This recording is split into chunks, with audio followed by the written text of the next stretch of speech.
I would like to welcome everyone to the January 21st, 2025 special board meeting of the Everett Public Schools Board of Directors. Will the secretary please call the roll? President Mitchell. Present. Vice President Herman. Present. Director Rogowski. Present. Director Atkins. Director Mason.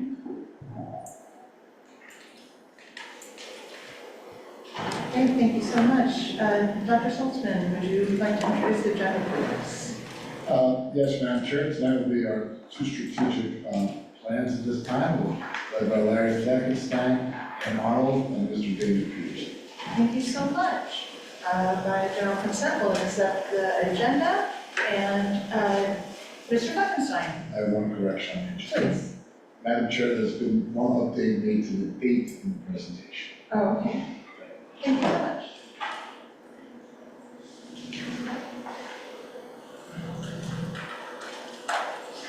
Well, good evening, President Mitchell, Board of Directors, and Superintendent Saltzman.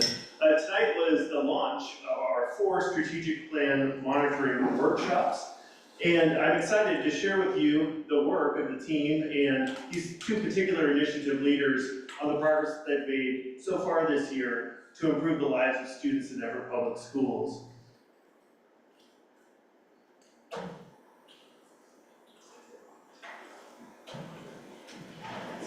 Click the actual There we go, okay. And with that, tonight's objective is to provide the board an update on these 2 strategic plan initiatives. The format for tonight's presentations are about 20-30 minutes for each presentation with a 10 to 15-minute discussion follow-up. There's a common format that will be utilized by both presenters. Tonight's presenters in particular will begin with Ann Arnold, who will be telling us about expanding participation in high-quality early learning through 3rd grade. And this particular presentation is about not only what's been accomplished so far, which has been fantastic, but where the initiative is going in a phase 2, so to speak, of the work. And then second, Mr. Dave Peters will be sharing with us the work to date around monitoring clear expectations for standards and safety, focusing in on a sustainable framework for how to approach safety-related issues and how to resolve them in a comprehensive and systematic way. Each presentation will follow this format, and primarily celebrating the work that's been done to date, the major milestones that have been accomplished, but also focusing in on progress monitoring. How do we know we're getting better? How do we know things in Everett Public Schools are improving? That's key to the presentations tonight, and then sharing the next steps for the question and answer session. And so at this time, I would like to invite up to the podium Ms. Ann Arnold.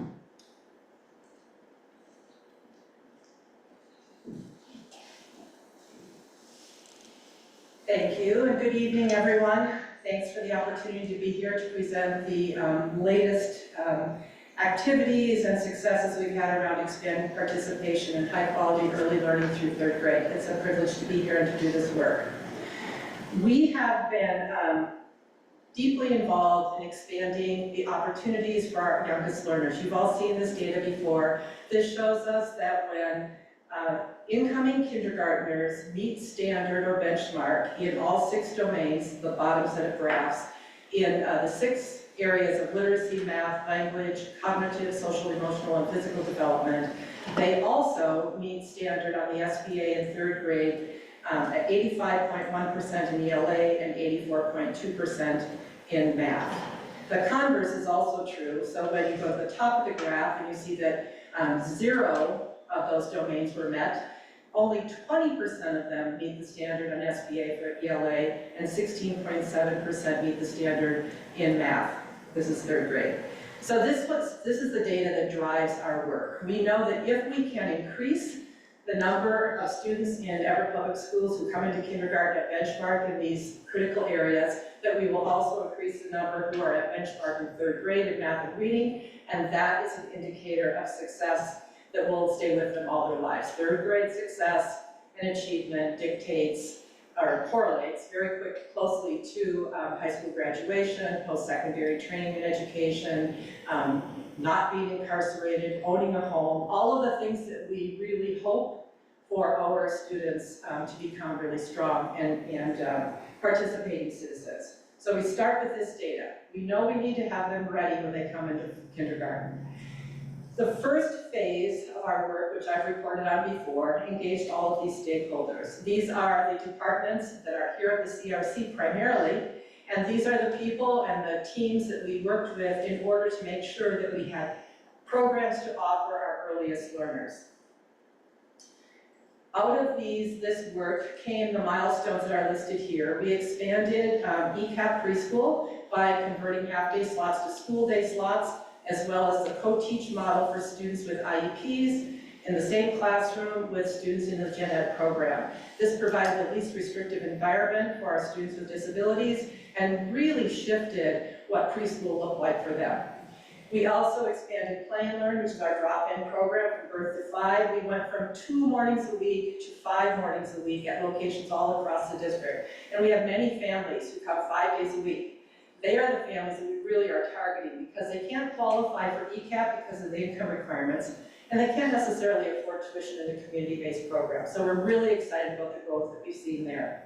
We've also implemented and expanded transitional kindergarten. That's a program designed to give access to our students who are going into kindergarten in the fall at a program that starts in January. We are actually training our teachers today as we speak. And transitional kindergarten will launch on January 29th with 97 students in 5 different schools. We're really excited about the success of that program and what we see for those children as they come into kindergarten because of this 20 weeks, 5-day-a-week, really aligned and cohesive program for them. Then we have been working with facilities to plan an early learning hub, along with the rebuilds and modifications that are going on in schools, elementary schools across our district. We are working with Dr. Fleckenstein and his team to identify a space that would allow us to have permanent early learning facilities so that not only would we have that constancy for our families and our students, but we could also partner with some of our higher learning institutions and create a pipeline and a training center for teachers to come through. Teachers and paraeducators, really all of them. It would give us a lab classroom kind of setting. So we're really excited about that. All of these things, except for the early learning hub, have been operationalized. And then the last item that we had in our initial plan was to create a developmental preschool program with community peers. This is a model that's been used across the state. But after reviewing the data and discussing the options with special services, one of our primary stakeholders, we've concluded that our inclusive co-taught ECAP classroom has been so successful and in such demand that we are going to put our energy and our work in that area, hoping to open a new classroom every year across the district. It doesn't mean adding more ECAP slots necessarily. It could mean just converting 20 ECAP slots to serve both students with IEPs and Gen Ed students. So we'll continue to do that work, and we will sort of sunset the concept of having a developmental preschool with community peers. So now, our continuum of early learning services in Everett Public Schools has really expanded. You can see what we offer birth to 3 students, Play and Learn, community preschool programs, and then community agency programs. These are agencies that support our students with disabilities from birth to age 3. We partner with them, we provide transportation, we do a variety of things with them, but they are really outside of the school district. And then when children become 3 to 4 years old, we're able to add ECAP and developmental preschool. So those students that were in the agency programs typically come into our developmental preschool programs. And then our students who are 4 to 5 years old get the additional opportunity of transitional kindergarten, and then Everett Ready, which is our last opportunity before they come to kindergarten to give them an experience that will really help them transition into that program successfully. We're excited about this continuum. It's much more comprehensive than we had previously. We feel like we are meeting the needs of most of our students, and our data shows that students who are going through these programs are coming into kindergarten in a much different place than they were prior to that. So here is our progress toward benchmarks. In phase 1, after adding these programs and running them over the last 3 or 4 years, we have data from 2019. Again, these are the 6 developmental domains from WAKIDS. You can see where we were in each of them and where we are in 2024. And every one of these domains has experienced an increase in the percentage of students that have come into kindergarten at benchmark. You've seen this data before too, but it's really the affirmation of the work that we have been doing for the last several years. And this isn't just post-pandemic. We started in 2019, so you can see where we were before the pandemic and where we are this year. Now, we need to continue this work. We don't have 100%, and that's what we want and need, but we have the structures in place, we feel. We have programs that everyone can access, and our job now is to make sure they know about it, and they get into the programs, and we are meeting the needs of families all across the continuum. Can I ask a question really quick? Absolutely. Just because on cognition, as I'm looking at the numbers, it has the greatest numerical difference between the first and the last year. What falls under cognitive? You know, it is really the sort of academic parts of problem solving. So the ability to learn? Yes, in fact, we often put science in our conversations under the cognitive place. Math is very focused on math and foundational math skills, language, literacy, they're all pretty well defined. We don't have a science category, but if you look at the benchmarks and the objectives under cognitive, it aligns really closely with the problem solving and the thinking about different possibilities and identifying elements of that content area show up here. I'm just wondering, yes, you want all 6, but are any of these bigger drivers? Because of something that's like that cognitive with that change. It's really significant. If they have the ability to learn, maybe they don't know math yet, maybe they don't know literacy yet, even though literacy is really high, but if they have that ability or we've changed that ability, I think that's something really to celebrate. I think it is too, I agree with you. Sorry, I talk with my hands for that. Yeah, no, I totally get that. And I think that, you know, one of the things that we do with our community partners, so we work all the time with our preschool teachers, but we work with our community partners too, at faith-based preschools, co-ops, all of the community programs, and we provide in this room actually, aligned professional learning around each of these content areas, and we use Walk Kids as sort of our frame.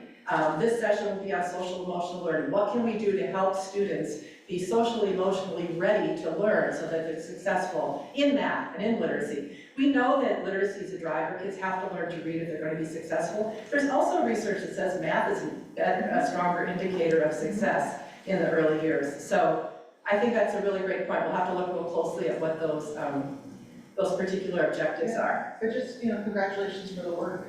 Oh, thanks. It's pretty exciting.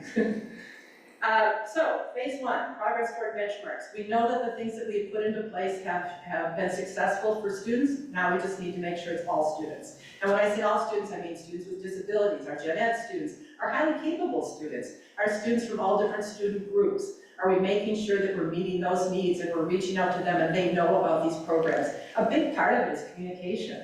How do we make sure families know this opportunity exists and that they're welcome? And that's what we have to continue to push on.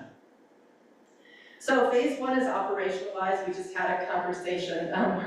What do you notice and wonder about the first phase of this strategic initiative? I just want to pause for a moment, ask you if you have any questions, any concerns, any thoughts, anything we should be aware of as we move into phase 2. I asked my question. What else do you all have?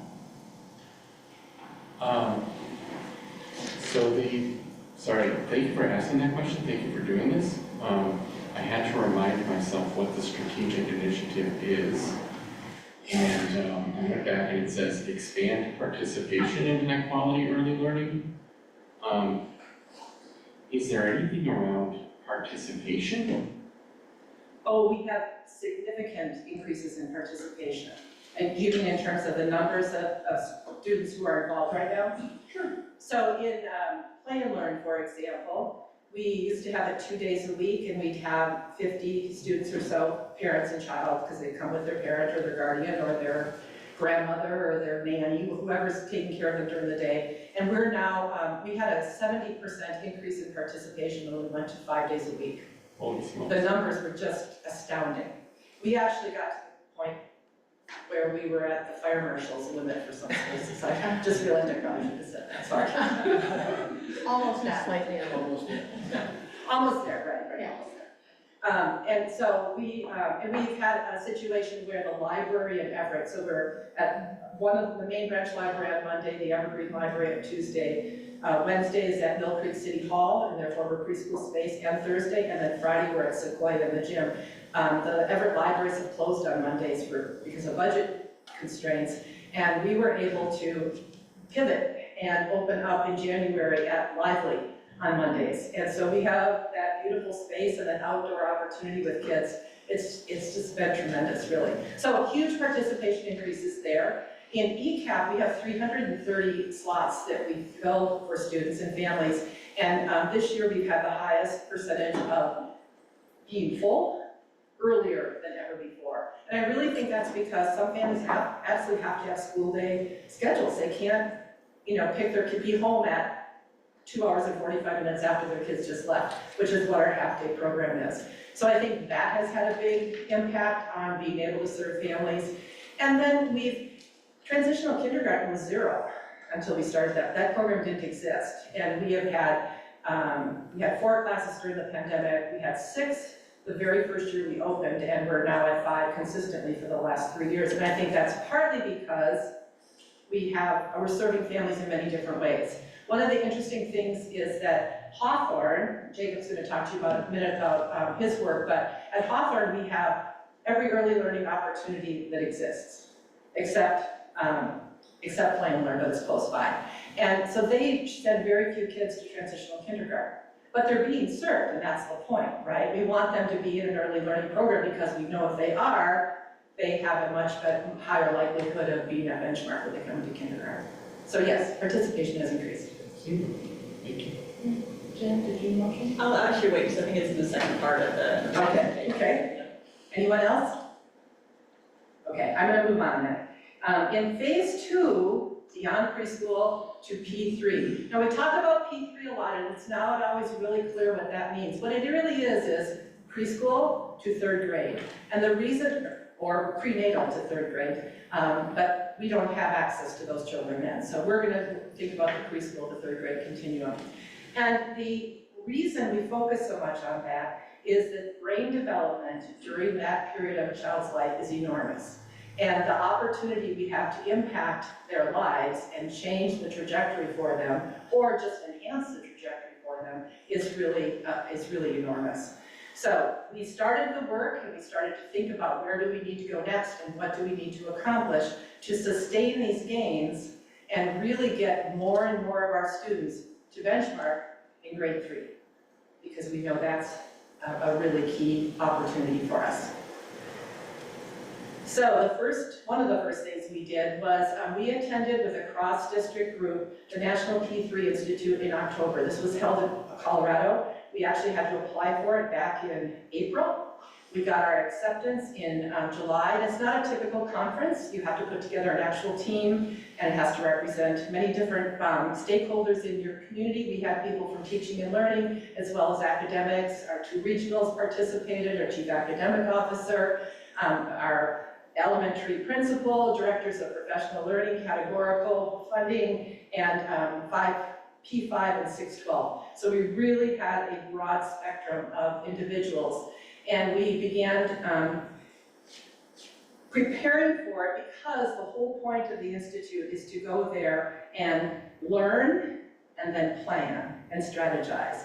In fact, the last thing we had to do was present what we were going to do when we came back to Everett. So right now, I am going to ask Jacob Ellsworth, our principal at Hawthorne, to share a little bit about what that experience was like for him as a school leader.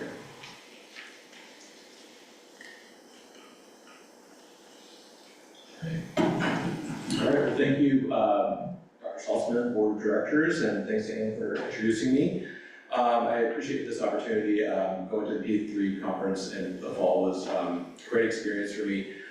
When I was a teacher, my experience was all in secondary. I was a math and science teacher at a middle school level, and my exposure to early childhood education was very limited, just as some volunteer opportunities when I was getting my degree. And so it was an excellent opportunity for me as an elementary school principal to engage in this work.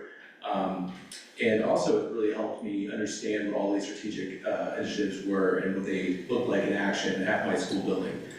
Hawthorne currently has 7 early childhood programs, classrooms, I should say. We have a full day ECAP, half day ECAP, 2 half day ECAPs, 2 half day inclusions, and then we also have 2 developmental pre-Ks. And so to be able to understand the importance of those programs was greatly beneficial for me. One of the things that I got out of the experience was a lot of research. I'm a data-driven human being, and it was amazing to see the impacts that early childhood education has on the system. One of the things that I really understood was, it's one thing to have that early childhood experience, but if you don't build upon that investment in kindergarten, first and second grade, you're gonna lose that early on investment. So as a principal of an elementary school, it's really important for me to think about how I want to make sure there's an alignment from the preschool program all the way to 3rd grade. Because another one of our initiatives is to ensure 3rd grade literacy. So how do I take those investments early on and build upon those from each year? The other concept from the research was, if we can close gaps earlier, there will be smaller gaps later on, which leads to less intervention, which is actually pretty costly, right? So if we can spend early on in our preschool programs, make sure that those gaps are closed or non-existent, it means that we can save money down the road and invest in other ways in our school district. The second thing that I got from the conference was it really ignited a passion for me in terms of P3 education. One of the things that we often say in the district is what gets monitored gets done. And I spend a lot of time thinking about 3rd, 4th, and 5th grade test scores, but I didn't realize that I needed to also be paying attention to my primary grade classrooms as well. And so I have, one of the changes I've made since being at that conference is really embracing my preschool programs, spending more time in those classrooms, getting to know the teachers, getting to know the curriculum and the assessments that they do at those levels. So it's helped me be a better leader, more holistically for my community. And it really also helped me understand the inequities that early childhood can create often for our families. And so having that chance to engage early on and help those students get the opportunity and access that they deserve so that they can have a great early on education was super important. And the third thing that I really value from that experience is also understanding the parent-family engagement. Coming back from that and taking ownership of my preschool programs at Hawthorne, I've been engaging more with our preschool families, and it's kind of a no-brainer, but it was something that I should have been doing a long time ago. Just last Thursday, I was at a parent group meeting in the morning with family support advocates and several parents in the preschool program with interpreters and all that kind of stuff. And to be able to build that partnership early on and build that trust between the school and the family will pay off dividends as I continue on to develop their children throughout our school system. And also the next steps that we're trying to think through right now at Hawthorne is how do we locate, identify our other early childhood educator providers in our neighborhood so that we can start partnering with them to ensure those kids' readiness skills come up. And so overall, I think that the focus is a really important initiative for our district. I think that the long-term gains are going to be something that takes time to pay off, but I think overall it could be transformational for not only Hawthorne, but Everett Public Schools. Thank you.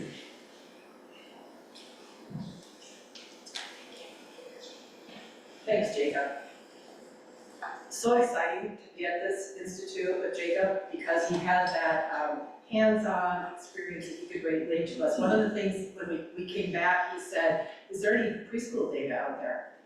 And I couldn't believe it because Block Kids uses Teaching Strategies Gold, which is a whole child assessment.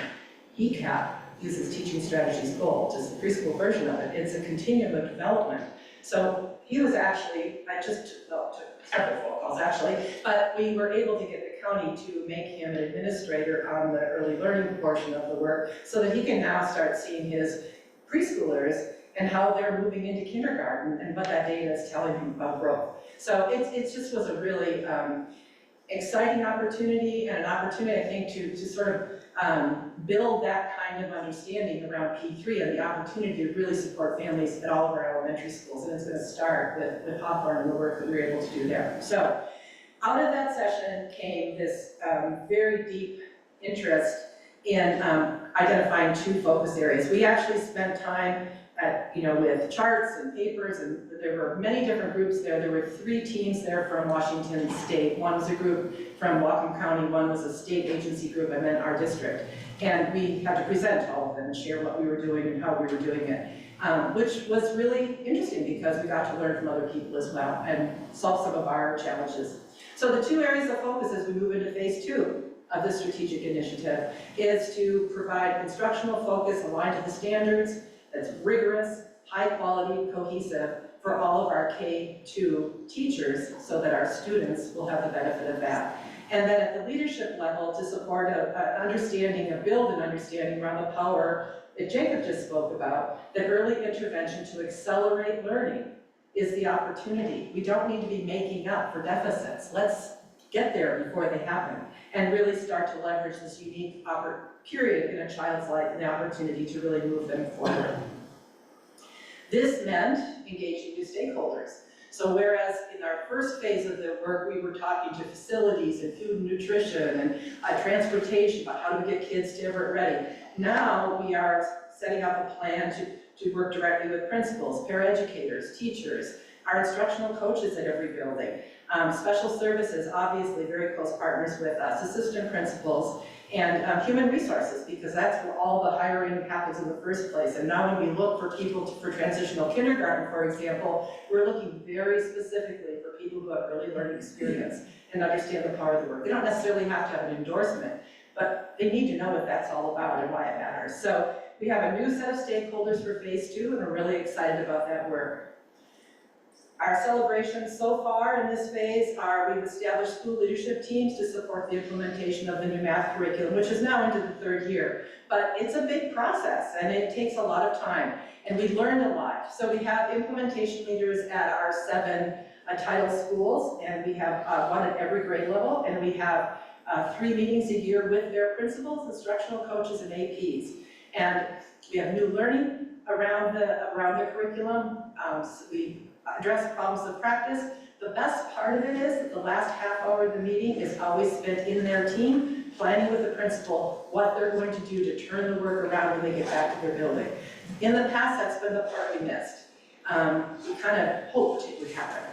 We decided we had to be very intentional and make it happen. And that's how principals have been incredibly responsive, and we've had really great results with that. So we're going to use that model to build other leadership groups in the schools. Job-embedded professional learning, all the research says it's the best way to go if you want to have impact around our foundational reading skills and the science of reading work. The next level of science of reading is to go into the letters training. We are right now training all of our instructional coaches at the schools, as well as our facilitators and special services, and on the P5 team.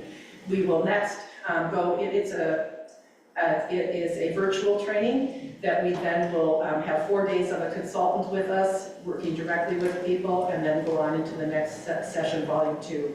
It's a train the trainer model, and our goal is to train the coaches and facilitators so that we can train our first, second teachers and then our kindergarten teachers.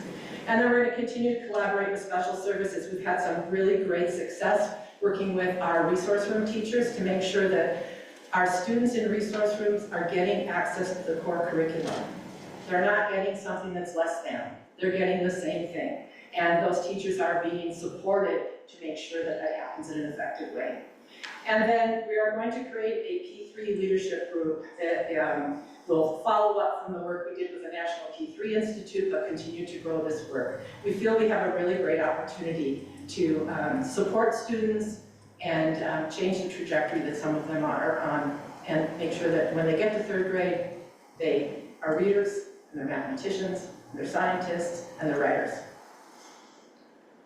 Here are our milestones for phase 2. I already referenced the professional learning by grade level, not all at once, building year after year on that work. Established teacher leader groups, again, at those K1, 2 grade levels. We're going to make available to principals and assistant principals the opportunity to participate in the P3 Executive Leadership Institute. This is a longer version of what our team did in those 3 days in Colorado. This is a 10-month program. It goes really deeply into this work. It's done virtually, and it is a great opportunity. We can use our PASTA funds to support part of that at least. And we already have, I think, 10 10 assistant principals or principals who've asked to participate, and interestingly enough, they're not all elementary people, so that's exciting. We are going to have very intentional planning to support alignment across all of our professional learning. One of the benefits of having cross-department people at this institute is all voices were heard, and we have a professional development director who will help us to align that. And then, as I said, establish a P3 leadership team and continue planning for our early learning hub, which we're very excited about accomplishing as well. So, I wanted to share with you this framework for planning, implementing, and evaluating P3 approaches. It is put out by the same National P3 Center that prepared the institute that we attended, and it really provides a framework and a plan for moving forward in this work. I don't want you to think that this is just us and Everett or the region doing this work. It's actually a national organization and a national framework, and they identify 8 categories that are critical for the success of this work. So I thought we could just take a few minutes and you could browse through this and identify a few of the categories. They're pretty boldly stated here. And then I'd just love to know if you see evidence of them in our strategic initiative and where we're going with the work next. So we'll just pause for a few minutes while you browse through the documents.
If you've had a chance to look at it a little bit, is there any area or any category that you notice that is identified as one of those we need to focus on?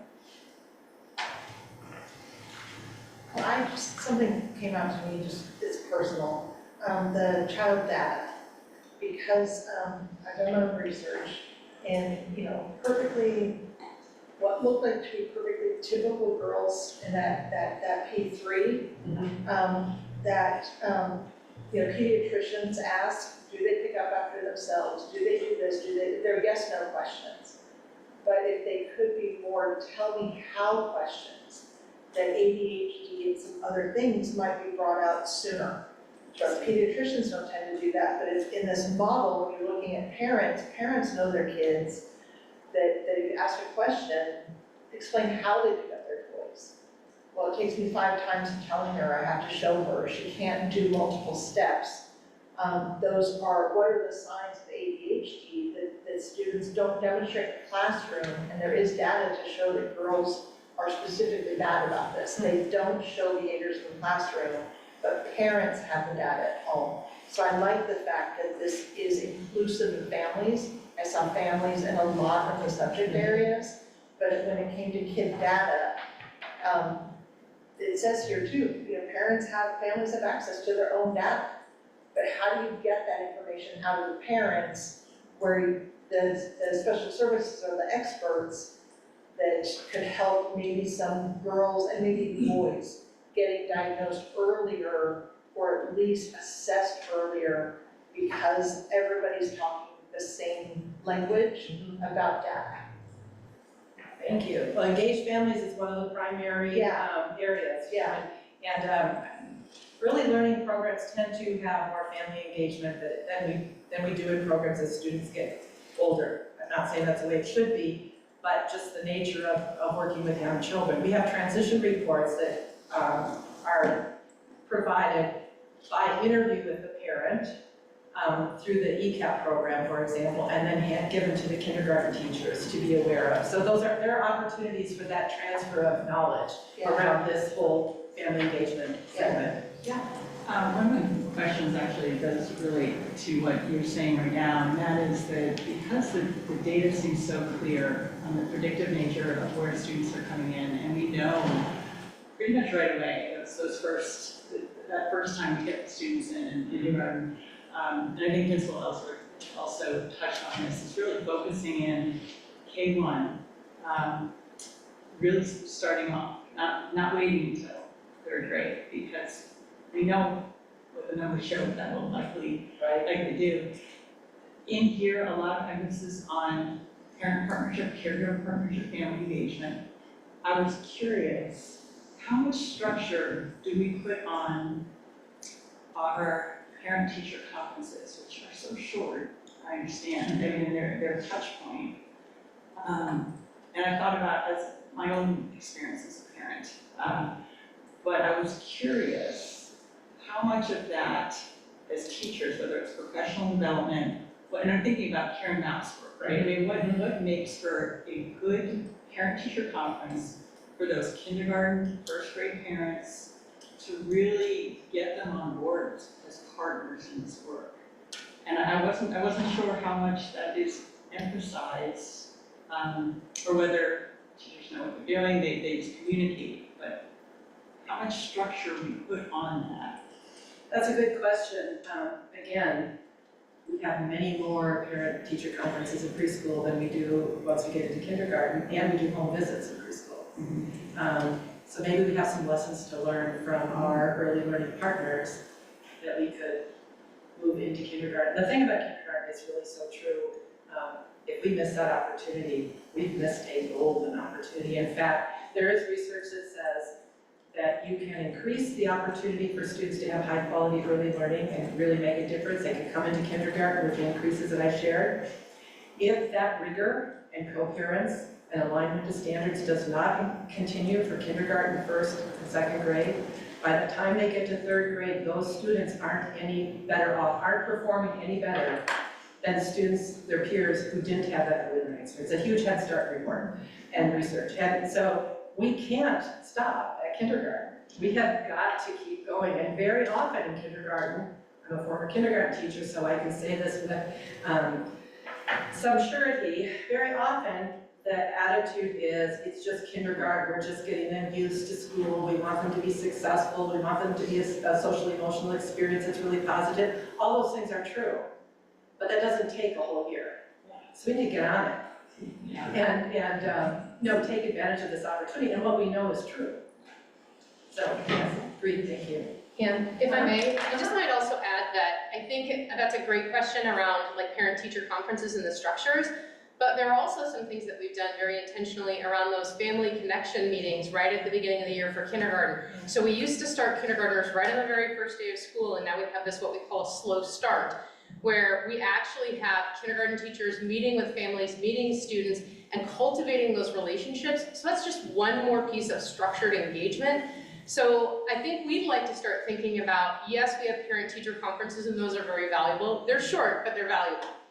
What are other ways we can authentically engage the families of our students earlier, more frequently, and extend that communication out? And so having parents come in with their students, meeting with those children, talking about what's important, bringing parents to feel at ease and build relationships, not just with just with the teacher, but with the school community. The sooner we get them in, the more frequently we get them in, the better the relationship, and the more inclined they will be to consistently communicate back and forth with our teachers. So I think it's a work in progress, like Ann said, but I think there are some things that Everett Public Schools does very intentionally that other districts are not doing that result in the data that you saw. And I will let the gentleman ask questions, because I know that intentionality preschool, the intentionality walk kids, but a lot of the brain development as it continues to grow, first, second, third, and if this is really P3, it's a lot of time, it's a lot of money, but how do some of those measurements change because of feedback? Again, personal, great butt, but there was no interventions for the butt. There was no further discussion about the butt, and the pediatrician doesn't know about the butt, doesn't know to ask. So it is just sort of, how do parents move beyond the yeah buts? Gentlemen, any feedback about these initiatives? I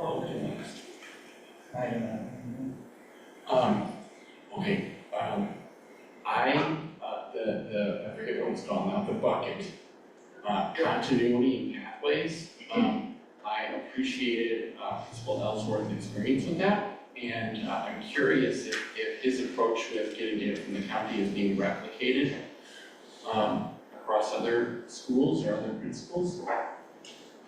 Can you just, I missed one part of that. Who were we talking about? Are we talking about Jacob? Data Yes. Oh, getting data from the county.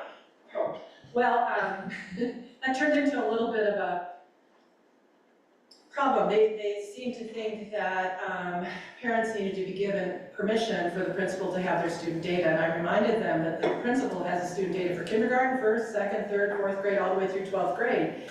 Why in the world would we need parent permission to give, the principal data? They actually finally gave it to us, but then they said, well, we need to discuss this more, and I said, yes, because we have 7 more ECAP sites, and those principals need that data. So we'll follow up with it, and we'll definitely continue to work on it. But it was just interesting, and it's kind of some of the tension that occurs between the early learning world and the K-12, or we call it the P-12 world, but it's not always seen that way. They definitely should have it. I mean, there's no reason not to have it. Yeah. We have things we can learn from them, but they have things we can all learn together too.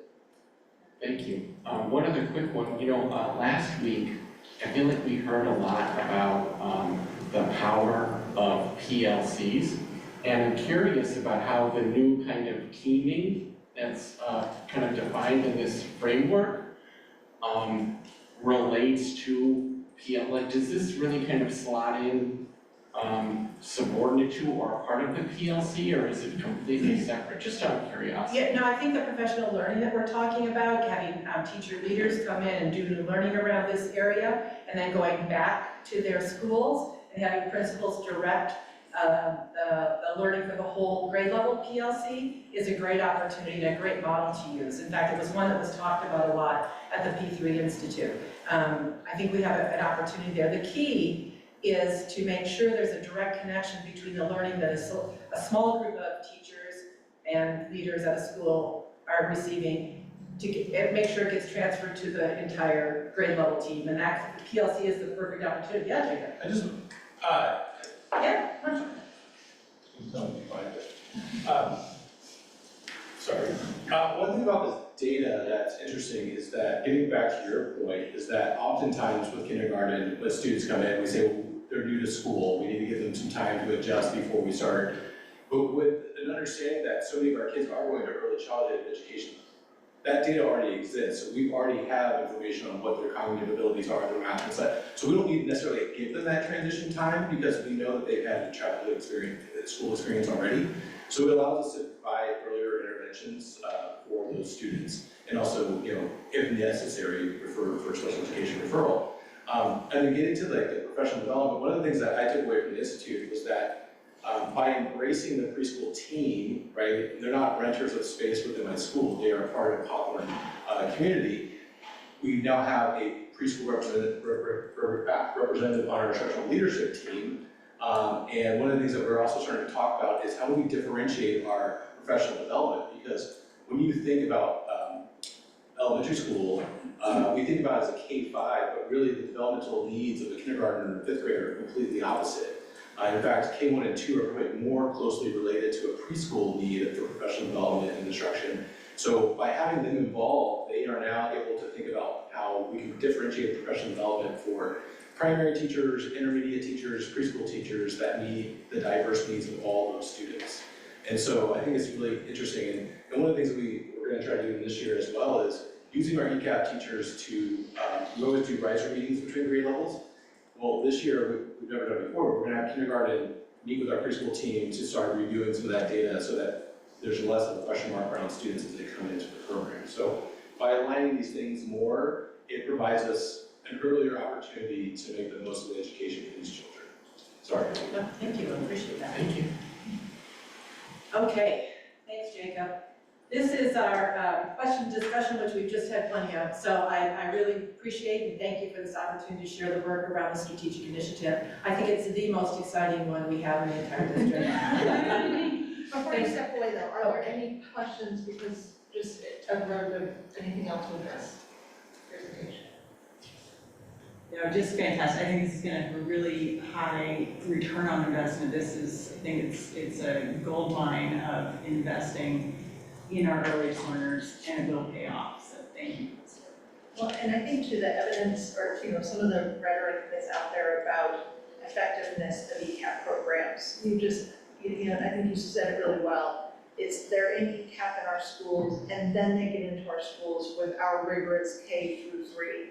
And so that any fear about ECAP effectiveness does not happen in our district, because we are sustaining that growth and even escalating that growth. And the ECAP supervisors who run those programs work on our team. They know what the priorities are, and they know that it matters to be standards aligned and rigorous and all of those pieces that are in place. So I think Everett has done an amazing job, actually, of being the grantee to the ECAP grants. Many times they're in other agencies and they're not connected to the school district.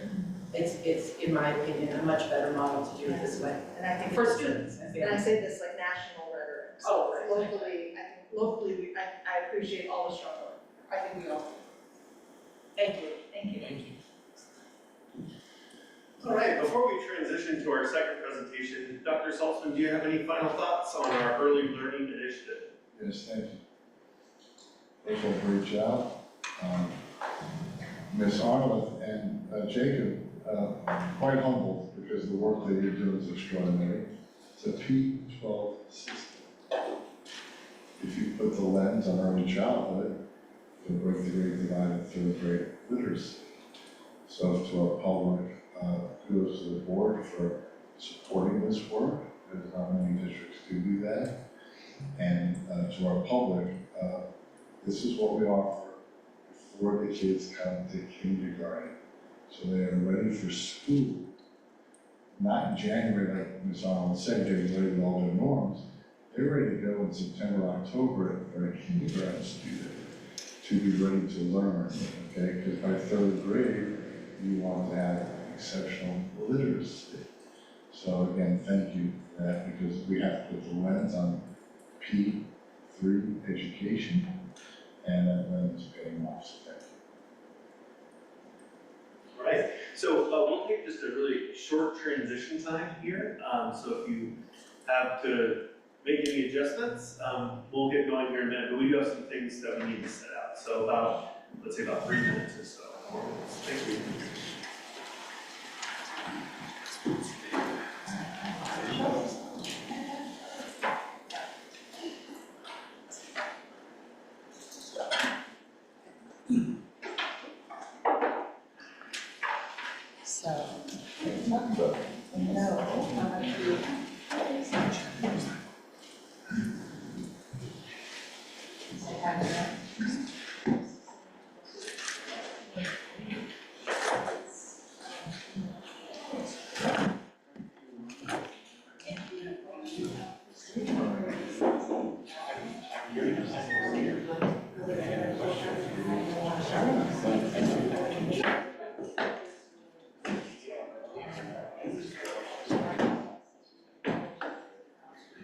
It's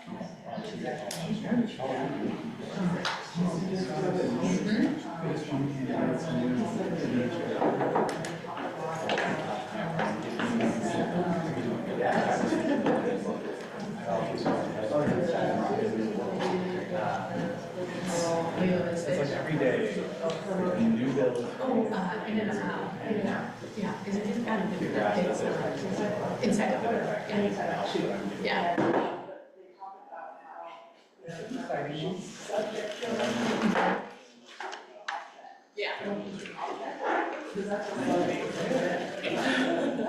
Either there's a goal to double or to create a statement or to sit there and use and don't. Oh, no, subject to her.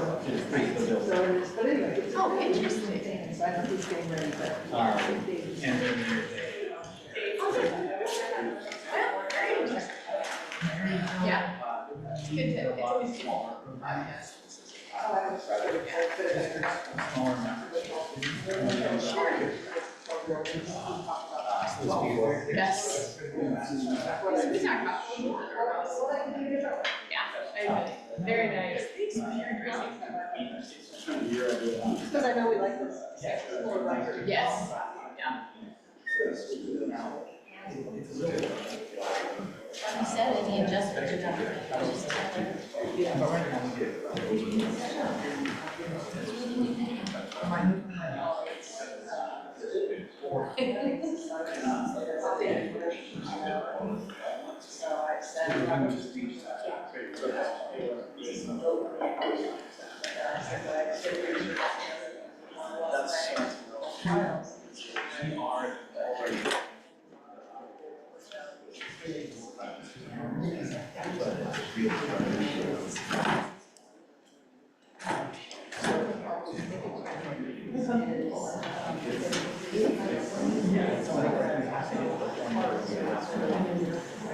I did a lot of research.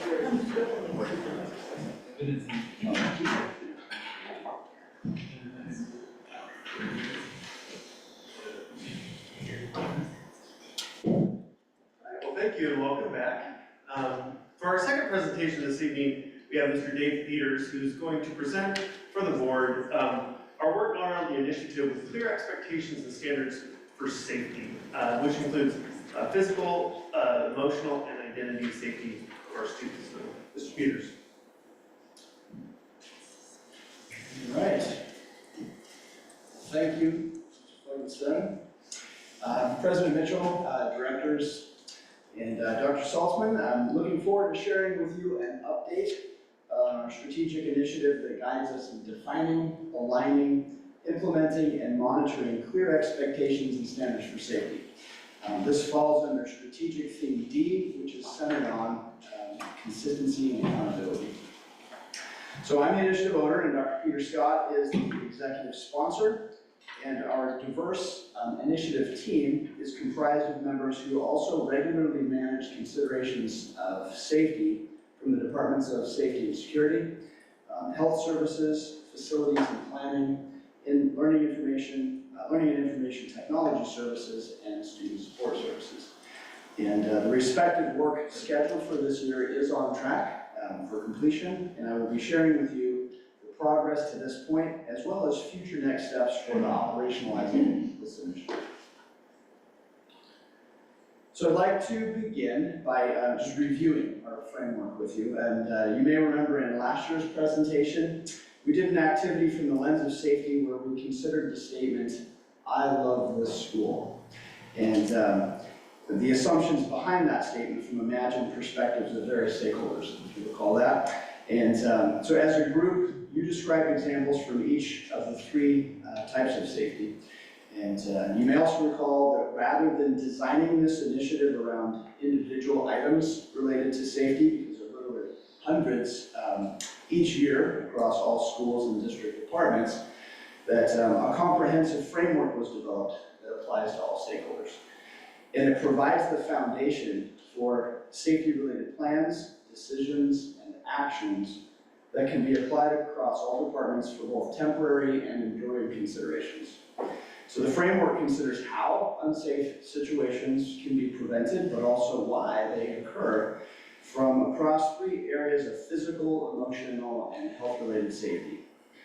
And these safety expectations and standards are comprehensive when they include the 5 corresponding elements. They each have an important function to accomplish the following. So clear guidelines promote consistency, understanding, and accountability. Clear communication reduces confusion and develops collective responsibility. Regular training allows people to respond effectively and quickly in various situations. Consistent adherence creates a sense of predictability and a culture of safety as a priority. And evaluations and adjustments ensure the effectiveness of our safety measures over time. So, although certainly not exhaustive, this list that we're reviewing here helps illustrate the breadth of the elements of physical safety that live within our schools, programs, and the departments in our district. And it can't be overstated how important it is that our stakeholders are actually safe, but at the individual level, it's important that people also feel safe. And so our efforts in this initiative are working to create and maintain environments that are conducive to learning and growth. And as we've seen over time, health safety, particularly with its relationship to student and staff attendance and performance, has had an important place of emphasis in this initiative as well. So these 3 components, the physical, and emotional, and health safety, have been the foundation for our district framework. So, to help acquaint you to the importance of having a comprehensive safety framework, we're going to consider the consequences of not having one. So, what I'd like you to do, just have a little brief activity. And since you're in pairs already, what I'll have you do is to consider some limitations and barriers that may likely occur without a framework like this to guide a school or department's work, their safety efforts. And if it would be helpful, I think we could maybe consider the following example. So, how about the management and implementation of EpiPen auto-injectors at schools for students susceptible to anaphylaxis? Okay, so I'll give you a couple of minutes to think about some limitations and barriers that may likely occur without a comprehensive framework to guide this for those individuals who are responsible for implementing these kind of safety expectations. So the management and implementation of EpiPen auto-injectors at schools for students susceptible to anaphylaxis. What might be some limitations and barriers if we didn't have a framework like this to guide that work?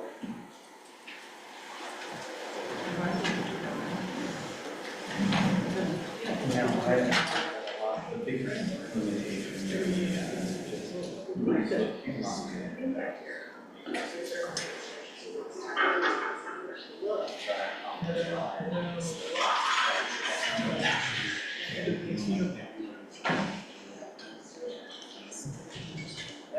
maybe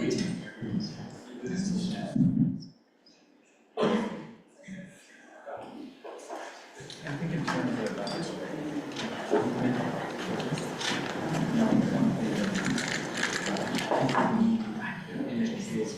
it makes sense, right?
Well, the problem is, it should be rare.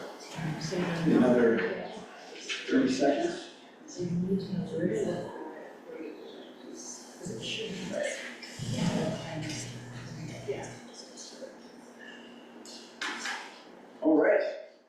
Nice, great conversation there. And so around this kind of a high stakes topic, or it could be high stakes topic, what might be some limitations or barriers for those teams responsible for implementing and managing EpiPen auto injectors? What were some ideas that you came up with without a framework like this today? We just said students would die. But really, what we learned, is the Good Samaritan rule. And so just breaking the paradigm of like, knowing this, that if I administer this, I'm protected by that, as long as I do everything right, I'm protected by that. But having a clear guideline so that there isn't finger pointing, so everybody's not panicking, because this event should be rare, so you're not gonna get knowledge by repetition. So you need to at least have it reinforced, or with everybody's mobile devices, an ability to search a policy, everybody knows how to search an EPI policy to say, no, Jen, you go get it, this is where it is, I'm gonna keep this airway safe, and I can administer it. And so, but because again, but if it gets reinforced at staff meetings or what, because it should be rare. So you're not gonna get it, people are gonna have to know it or know how to find it. Mm-hmm. So you referenced clear guidelines, maybe a little bit around training. If those weren't part of a framework that people were using, there could be gaps. Like we used to have in the hospital, crashes, code blues should be rare, but we would have mock codes because you don't want them to go wrong. And so even though they're rare, but if maybe there's an opportunity for mock EpiPens, for mock naloxone, so that everybody knows where it is because they've practiced. Because it should be very rare. Jen? Anything? I think we didn't talk specifically about EpiPens. We just talked more in broader terms. But of course you have the, first look, without a comprehensive framework, you run the risk of having people just not knowing what to do, and too often a single staff member would become kind of the person who would do X or Y thing, and then eventually when that staff member leaves, now you are left with not just a hole, but possibly people being unaware of there being a hole. And that, as you mentioned, can result in student deaths. I'm thinking in particular of like student mental health. They're responding to and intervening in a student mental health crisis at the moment is very different than necessarily the kind of follow-up that you need to be doing to make sure that student is okay.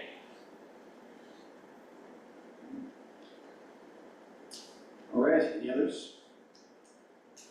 So I think a framework is really important for consistent application or treating these kind of events in the best way possible. And if you don't have a framework, then folks are going to have to reinvent the wheel across the system. The wheels are going to look different, right? Different things are going to happen in different places. So I would say you can't do it without a framework effectively.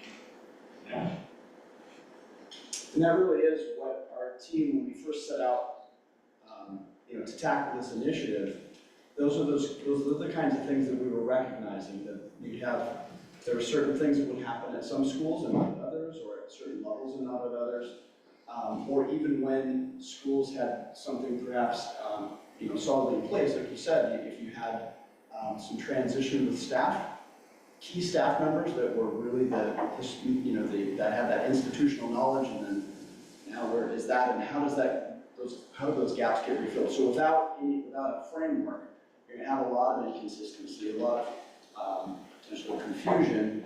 And when it comes to a situation where you really have limited time to make some quick, very effective and safe decisions, it would be important to have some things in place like this, even to the point of, once the plan's in place, to be able to evaluate and make adjustments after a situation may happen and you debrief, to make some of those adjustments later. So that's really where I just wanted to come and reinforce that and to kind of look at it from that same vantage point of the team as we were developing this framework of what would it be like without one. And then that's really where it helps guide us, those necessary pieces. So with the framework as the foundation, our team has selected for you, a sampling of current safety efforts that have been selected from various departments across our district to illustrate the breadth of safety implications. So these specific examples have been taken from the following departments: transportation, facilities, health services, athletics, food and nutrition, and student support services. So I'll explain several of these further with some photos in a moment, but one deliverable to call out in particular from this slide is in reference to the Stop the Bleed campaign, initiated by the American College of Surgeons, which aims to educate and empower bystanders to assist in bleeding emergencies before professional help arrives. So we've already begun establishing early efforts to meet the requirements of engrossed Senate Bill 5790, passed in the 2024 legislative session. It mandates bleeding control kits in every Washington K-12 school and a minimum number of 2 Stop the Bleed trained employees beginning in the 26-27 school year. But we are on schedule to fulfill this important safety requirement a year in advance. So in the blue basket, I believe, are some examples of some of the Stop the Bleed manipulatives you can kind of take a look at. There are some of the supplies that are used at the schools. And the big black box here on the table, you have an opportunity to take a look at that later. This is the actual kit for the trainers use to train our staff members on those Stop the Bleed requirements. So at the end of October, I shared a spotlight presentation with you centered on the school-based health centers at Cascade and Everett High Schools. And I'd indicated at that time the goal of opening the centers by late spring this year to provide a soft start into the fall, and that goal is on track. And the current timeline benchmarks are shown here for your reference. All right, in last year's presentation of this initiative, I shared about the SEPTED protocol, crime prevention through environmental design. And the photos here illustrate 2 current examples. The recent maintenance of the wooded area next to Jackson High School softball fields and behind Lowe's was a proactive measure to enhance safety and security for students, staff, and the community. By clearing out dense undergrowth and trimming up trees, visibility in the area has been improved, which has significantly reduced opportunities for outside individuals to engage in illegal activities undetected on district property.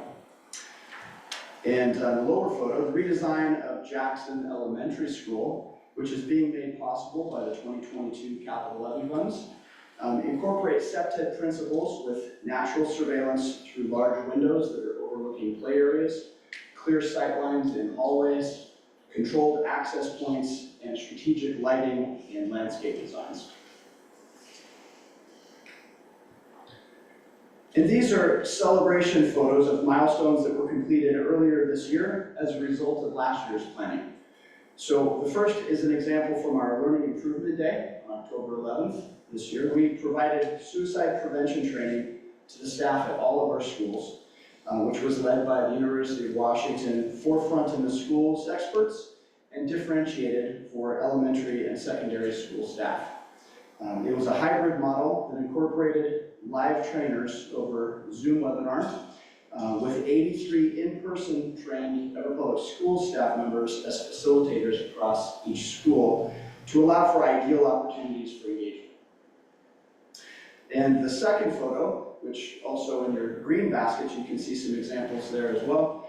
The second photo shows the expansion of our opioid reversal plan efforts. And the yellow graphic is a sticker that will be placed on designated AED boxes at our secondary schools. And to the right is a photo of lock boxes that are located in our secondary school health rooms. We have an example there next to the black kit as well. And these each contain multiple doses of naloxone or Narcan. And the lower photo shows Narcan go bags that are at each of our elementary schools.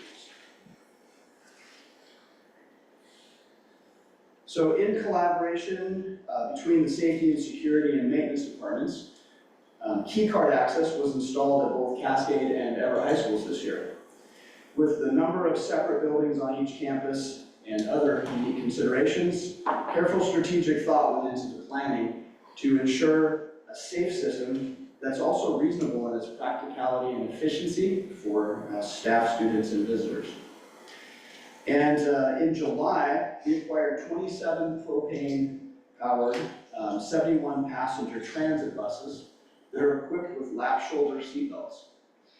Propane offers a cleaner alternative to diesel and costs about half as much to operate. And the seatbelts enhance passenger safety, particularly for those kindergarten through second grade students who are typically shorter and whose feet may not reach the floor. And this helps prevent them from slipping under the seats during sudden stops. Well, and at the start of each school year, as new students enter our system or advance to the next level, our schools welcome many new faces. And to ensure the safety of students with food allergies and dietary restrictions, our Food and Nutrition Services Department is implementing the key elements of the district's safety framework. Meal coding is now tiered based on impact, ranging from life-threatening allergies to minor discomfort or personal preference. And kitchen staff and supervising care educators receive pre-prepared student lists with photos and important information, which allows them to provide safe meals through intentional relationship-based processes. And to the right, you may have seen a group of adults meeting together before our athletic contests this year. And this is called a pre-game timeout. And these protocols proactively ensure safety and well-being for game day events. By gathering key personnel, including officials and coaches, administrators, trainers, and emergency responders, these protocols establish clear roles and action plans in the event of emergency. So emphasizing situational awareness reduces response times and confusion during critical moments, ensuring a seamless and efficient safety net. Okay, I would now like to give an example that connects the board's policy level work to how this framework is applied to implement new practices related to safety. So in your January 14th meeting, the board approved revisions to policy 3425 that's centered on making available life-saving opioid reversal medications in district buildings and all school campuses. Since its adoption in May 2020, we have developed a district-wide opioid response plan that includes distribution, storage, expiration date monitoring, training, and administration in an emergency. So as we look at the approved revisions to the policy, you can see that there are new components that must be considered to update our current practices, specifically regarding the storage and the supply of the opioid reversal medication for response to potential overdose events.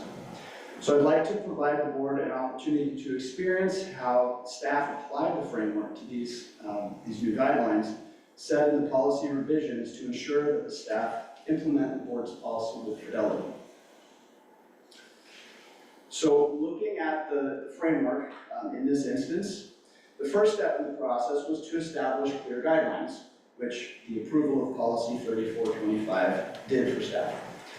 And so with the remaining steps in the framework, what I'd like to ask you is to turn and talk again with your groups, and using the handout that I provided there, what are some essential questions that you might anticipate the safety teams would need to consider regarding expanded storage and the supply of naloxone to implement these policy changes with fidelity?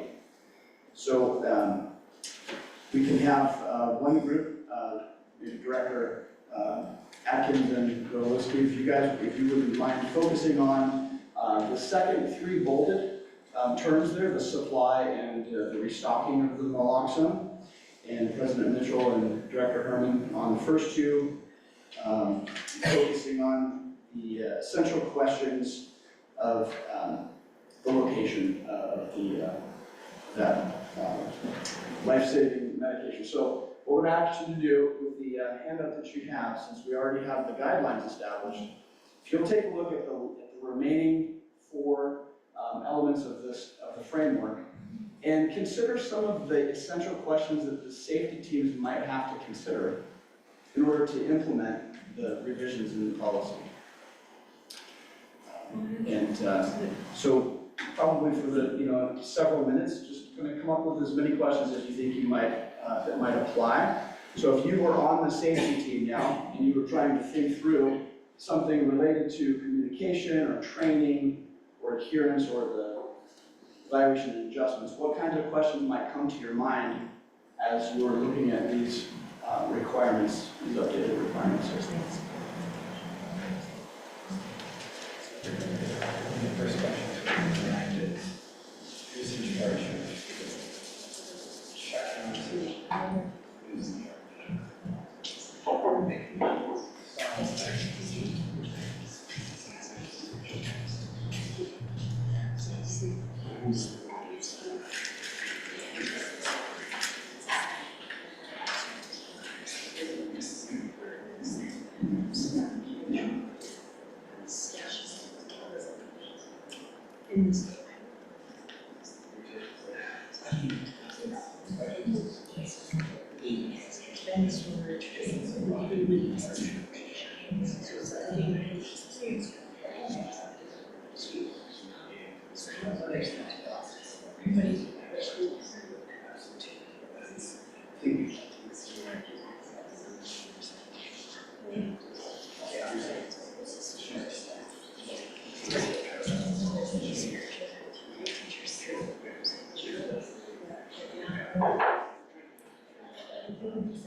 What did he say tonight?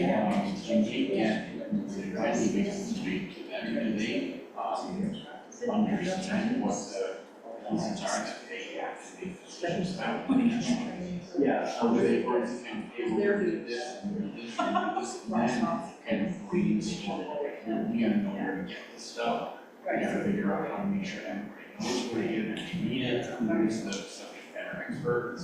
Yeah, so a couple is, the work they mean, as opposed to that's a, say, accessible purchase.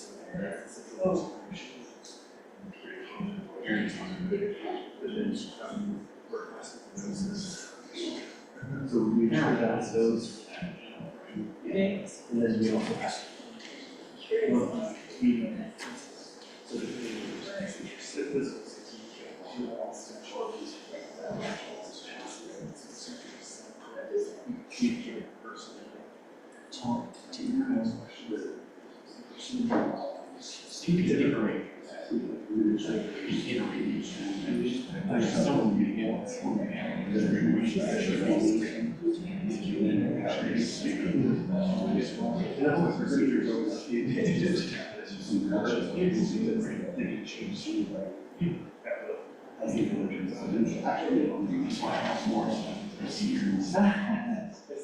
So,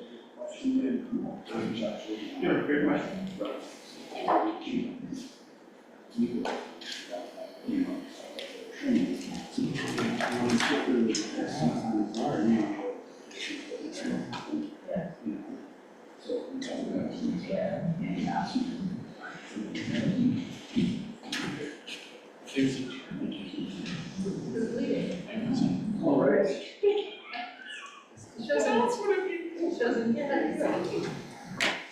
Keep your hands up.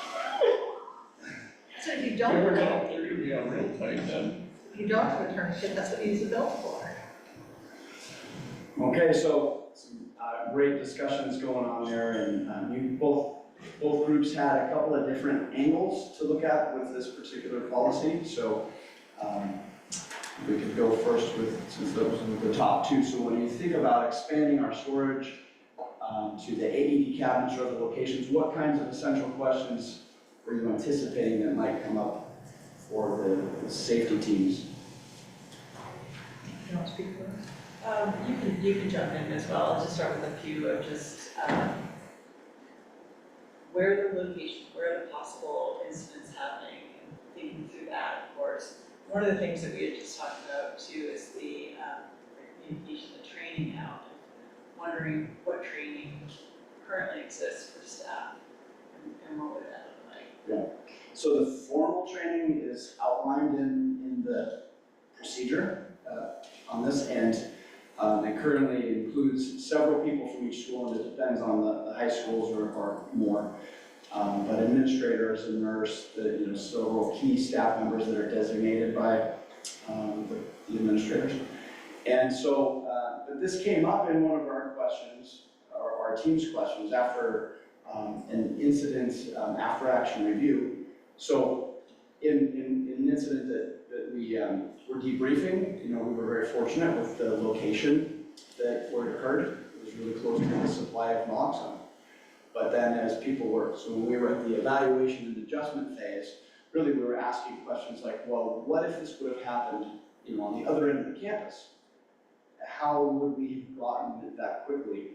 And so that's where even the idea of these locations came up. And it's very fortunate too, I think the coincidence of the AED cabinets and things like that, where we figured that could be those could be locations that would be very logical places to store naloxone. But then it came to other pieces like the clear communication. Well, how would people know where it was? Even if you did that. So, so you can communicate things verbally through memos and those kinds of things, but you can also, pictures are worth 1,000 words. So the idea of those stickers, right, to go on those designated AE boxes that really show that there's, communicate that there's naloxone present in the boxes. And then when we talk about training, we brought that up. So that also came up regarding the location. So if the school nurse or the administrator, they're typically, near the office area. But again, what if this happens across the campus or in the gym or somewhere else where, and so then those questions came up about, well, would it be okay if we can formally train other individuals based on proximity, maybe based on their own experience, an athletic trainer or some other folks too, health teachers, for example, typically have some. So these kinds of questions are coming up, and this is where that framework has really been helpful that way. And one thing we were talking about too is just how go through emergency preparedness, and we hopefully these never need to be implemented, but we still try it out. We still the what if scenarios, and making sure that you do that scenario so that you are ready, whether you think you need it or not, and then regular training for across the board. And I just had a question that other locations gave me pause, not in a complaint worry way, but we haven't enough, I think subs and other people that are in different buildings. So Jackson's other locations are gonna be different than Gateway's other locations are gonna be different than North's other locations. So how does a sub, especially if they're in a far off place, has an emergency? Yes, there's gonna be somebody that's a regular there, but if the sub's the first responder, how does he or she know what other locations are? And so how do, when they check in or something, that there is, something that is obvious to somebody that is working in that building today? Yeah, and those are excellent questions, because those are exactly what the safety teams have to go through, right, to implement this with fidelity. And when we talk about, when I mentioned the word fidelity, in this context, obviously compliance is a significant part of safety, right? But that's, in our framework, that's really the how, but we also, when people can really understand the purpose, and they can understand, the why behind some of the requirements and the solutions that we come up with, that's really where I think both of those together, the how and the why, really does, that helps shape that fidelity term on that one. So if we switch over to the idea of the supply and the restocking, what kind of questions did you guys think about on that one? Sure. Yeah, I think we were discussing a lot about the logistics, about who's getting the supply, especially who's checking the kits for the expiration dates, and making sure that just they're being restocked when they need to. Yeah, like how is demand triggered or kind of initiated that it's time to make a purchase? Just sausage making type of stuff, and making sure that the medicine is always going to be there available when needed. So some examples exactly just like that the safety teams were considering, for example, on that, even just the location. So AED boxes are an option. Well, we have quite a few AED boxes at some of our larger schools. Well, how many doses of naloxone do we have? So we have to prioritize. We need some for the health room, we need some for these other, we can't, so it's those kinds of questions. Well, how then do we prioritize which AED boxes might store them at these other locations? And so a lot of that, that they were considering was around the distance and things like that. But then also considering, well, what if we order more so that we can put them in more places? But then you also have to think downstream, once they do expire or once they're used, how can we resupply those quickly? Because if you now can't restock them in a way to where people now are expecting that they're in these locations, right? So it's all of these kinds of questions. And the expiration dates are really good ones to come up too, because when we first got our significant first batch from the Department of Health, from the county, they all have the same expiration date. So those are all going to come expired, and now we're going to have to. So then the idea of, well, maybe when we order them, we should do this strategically in a staggered format so that their smaller amounts have different expiration dates, and it might be easier then to restock or supply. So this is just an example of for the board to see in your policy level work, and then how it becomes implemented in the different, just the necessity of a framework to help guide that work at a district level, all the way down to the local school level, because all the buildings look different and you have different scenarios to consider. So we appreciate that. And then also, I think you can see the cyclical nature of the framework, that it's not, even once something's implemented, that's the importance of when you have an incident or after a period of time when you need to retrain folks again. You can make these adjustments and evaluate to make adjustments, and then it starts the cycle again. And so when those necessary changes over time. So the effective safety initiative, they relies on continuous and accurate progress monitoring as well to ensure accountability, to identify areas for improvement, and to guide decision making. So the metrics that are listed here are a part of the comprehensive view of the district's safety environment and help maintain a proactive approach. So by monitoring these metrics, the district can ensure a safe, supportive, and responsive environment. And this ongoing evaluation helps address vulnerabilities, it helps celebrate our successes, and it helps to create a culture of safety where students and staff can thrive. So the primary aim of this initiative is to embed safety practices into daily district operations and culture.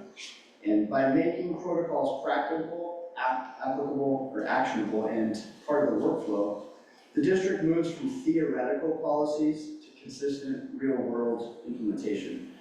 Operationalizing this initiative will require the application of this framework to all matters of safety across all district departments in our schools. So the initiative team is developing a spring workshop to help department leaders adapt the district's safety framework to their needs. So by identifying strengths and areas for improvement, departments can address gaps with relevant solutions. And then recognizing the overlapping safety responsibilities among departments can help foster unified and collaborative approaches to maintaining high safety standards district-wide. And then I think, as we've touched on, annual training helps new team members quickly understand safety expectations, reducing inconsistencies and miscommunication during staff changes. So by strategically scheduling training opportunities, the district ensures alignment, minimizing vulnerabilities from growth, transition, or evolving needs. So this fosters a culture where safety is prioritized, protocols are well understood, and practices are uniformly applied. So this initiative is embedding safety into the organizational fabric so that it becomes second nature, enhancing our preparedness, accountability, and effectiveness throughout the district. And as I welcome your questions and feedback, I want to say a sincere thank you to you for regarding safety as a significant and continued priority in Everett Public Schools. Are there any questions or comments? I'll just say thank you, and as a pharmacist, definitely ordering all of those all at once, but also make sure, because it's happened, if they ever send you short expires, send them back. Because they're trying to dump them, and just make sure that you communicate, just say, we will not accept these short expires. It happens, so. But then, for can you go back the slide? Thank you for it's on my thing here too, but the after action. How do you ensure that those are non-punitive? That it really is a learning environment, unless there needs to be punitive because maybe some of these staff did not follow policy. But if how do you best support the staff even if they didn't follow policy? That in that after action, how do you learn and make sure it's better next time? Yeah, well, in our experiences so far with the framework, I think having that framework in front of everyone and kind of saying, okay, right now we're at the evaluation and adjustments phase. So how did it go? What questions we come up with? We were thinking about how to improve this and make it better for next time. What kinds of things might we consider? And then we can go down through the list. So it may be that we need different guidance or different kind of, different expectations and things like that. then we need to figure out how to communicate that clearly, provide the training, make sure that then that, once people know what they're supposed to do, that they're actually adhering to that, and we just keep repeating that cycle. So, and it actually, we don't look forward to having incidents where we need to have an after action review, but when they do, we're actually really grateful for the opportunity, right? Because those are those situations that really help us. Everybody's mind is open. They've been through something, maybe it was emotional, and so everybody in that situation is really ready to learn and really ready to discuss and talk about that. So I think to your question specifically, using the framework kind of helps keep it more objective and not so punitive, keeps it more in that problem-solving mindset, solution-based mindset. And has it happened that the superintendent and your team do the procedures, or we do the policy? Has it happened that maybe the procedure doesn't work, and so when you look at it, it's like, oh, we gotta fix this procedure, and now we've gotta train everybody on the procedure, everybody has to sign off on it or whatever. Has that happened before? Yes. Okay. Yeah. It's happened in a number of situations where, around CPS and how we allow the interviews to happen at the schools, we recognize that some of the practices and some of the expectations that CYF had were different than our policy, our procedure had outlined. Those they were communicating to us, hey, those are a number of years old. You and maybe another district are the only ones still doing it that way. Would you mind, having some conversations? And so when we did, and we learned that, we made some adjustments to our procedures and trained the counselors, for example, on the counselor meeting, and got back on the right rails. So. Yeah, because the procedures are sort of not below, but they're different from us, because we don't manage procedures. So thank you for that. Sure. Anything else? I think we're good. Thank you so much. Okay. Thank you. Well, thank you, Dave. Appreciate that. Dr. Saltzman, any final thoughts before we adjourn? Yes, Dave and the team, excellent job to share with our community all the safety procedures and things we go through every day in a large school district this size. Going to the questions, anytime you have a crisis or anything that deals with issues of safety, it's always a work in progress too. We have to remind people that nobody's going to be perfect in a crisis, okay, in any means. The most important thing is that we're prepared for preparation if and when there's a crisis, and whatever that definition of a crisis could be. Blood, tourniquet, or we gotta go to the stadium here for an evacuation. But I want the public to be assured that we have steps in place, and how many districts have a safety person like Dave in-house, and even Topher in his role. So the district is well equipped, the board has equipped us with that, and I think tonight our public needs to know that if and when, and chances are, those things do occur, there's crises that occur every day in different ways, that we'll be as well prepared or informed, and when and if we're not, we'll go back to the drawing board and say, what can we learn together? So thank you to you and your team.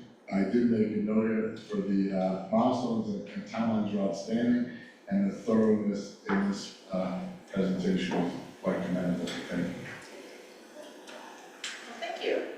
So this will adjourn the January 21st, 2025 special board meeting of the Everett Public Schools Board of Directors.